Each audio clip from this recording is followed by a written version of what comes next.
যশোর জেলার ফতেপুর ইউনিয়নে বসবাস করে বৃহৎ দলিত জনগোষ্ঠী।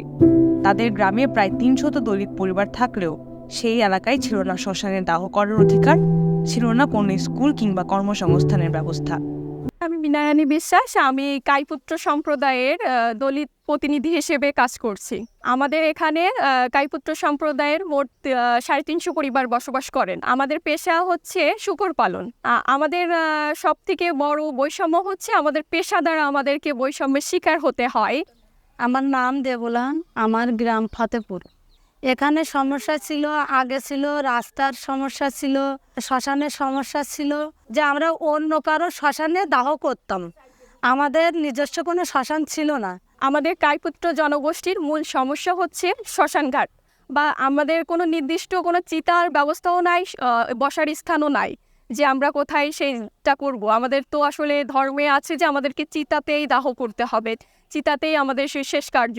কিন্তু আমাদের সেই জায়গাটা না থাকার ফলে আমরা মাটি চাপা দেওয়া হতো আমাদের, কিন্তু জায়গা এত কম, তাও আবার ভোগ দখলে ছিল, যার কারণে আমাদের শ্মশানে মাটি দেওয়ার ক্ষেত্রে আমাদের খুবই বৈষম্যের শিকার হতে হতো বা নির্যাতিত হতে হতো। গত ২০২২ সালে Bangladesh legal aid and services trust last সামাজিক কাঠামোতে প্রান্তিক অবস্থানে থাকা নারীদের অধিকার আদায় নিয়ে কাজ করা hour voice our future OVOF প্রকল্পের আওতায় দলিত নারীদের নিয়ে একটি সভার আয়োজন করে, যেখানে অংশগ্রহণকারীর মধ্যে ছিলেন মীনা রানী বিশ্বাস। দলিত জনগোষ্ঠীর সমস্যাসমূহ চিহ্নিত করা এবং সমস্যা সমাধানের জন্য কার কাছে যেতে হবে তা সম্পর্কে ব্লাস্ট ধারণা প্রদান করেন এই সভায়। আলোচনার প্রেক্ষিতে জানা যায়, মণ্ডলপাড়া এবং দাসপাড়ায় বসবাসরত দলিত এবং ভূমিকায়স্থ সম্প্রদায়ের লোকদের কবরস্থান এবং শ্মশানঘাটের জন্য বরাদ্দ জমির অপ্রতুলতার বিষয়টি। ভূমিকায়স্থ এবং দলিত সম্প্রদায়ের প্রতিনিধি মিনার কাছ থেকেই জানা যায় যে তাদের মৃতদেহ সৎকারের জন্য কোনো স্থায়ী শ্মশান নেই। তিনি আরও জানান, পূর্বে যেখানে শ্মশান ছিল তা নদী ভাঙনের কবলে তলিয়ে যাওয়ার কারণে মৃতের শেষকৃত্য সম্পন্ন করা তাদের জন্য কঠিন হয়ে পড়েছে। ব্লাস্ট আপনারা জানেন যে আইন সহায়তার পাশাপাশি প্রান্তিক জনগোষ্ঠী নিয়ে বিভিন্ন অ্যাডভোকেসি সহ নানান রকম কাজ করে থাকে।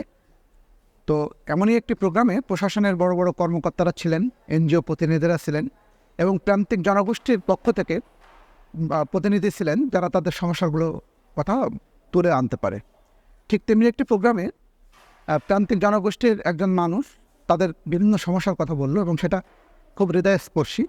তার মধ্যে প্রথমটি হলো যে তারা মৃত্যুর পর তাদের দাহ করার জন্য সাধারণ শ্মশানে কোনো এন্ট্রান্স নাই এবং তারা বিভিন্ন কায়দায় বিভিন্ন জায়গায় খুব কষ্ট করে সেটা দাহ করে।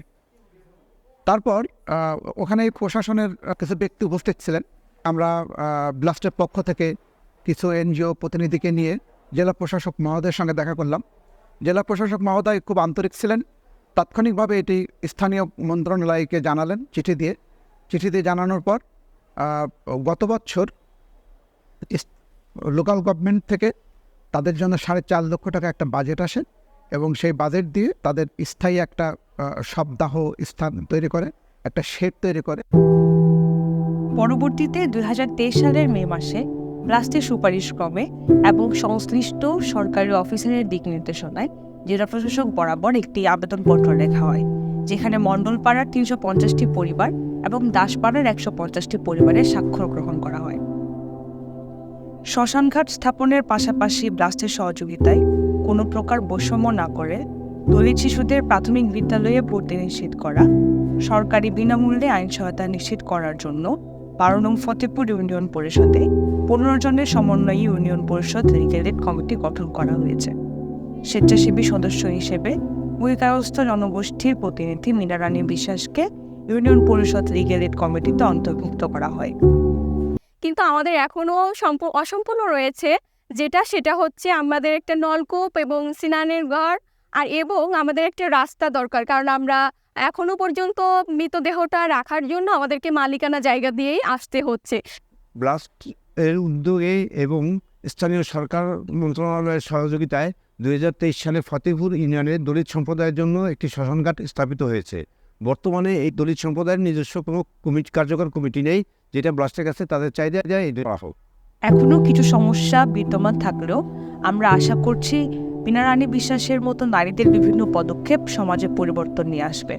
আসুন সামাজিক কাঠামোতে প্রান্তিক অবস্থানে থাকা নারীর অধিকার রক্ষায় সোচ্চার হই।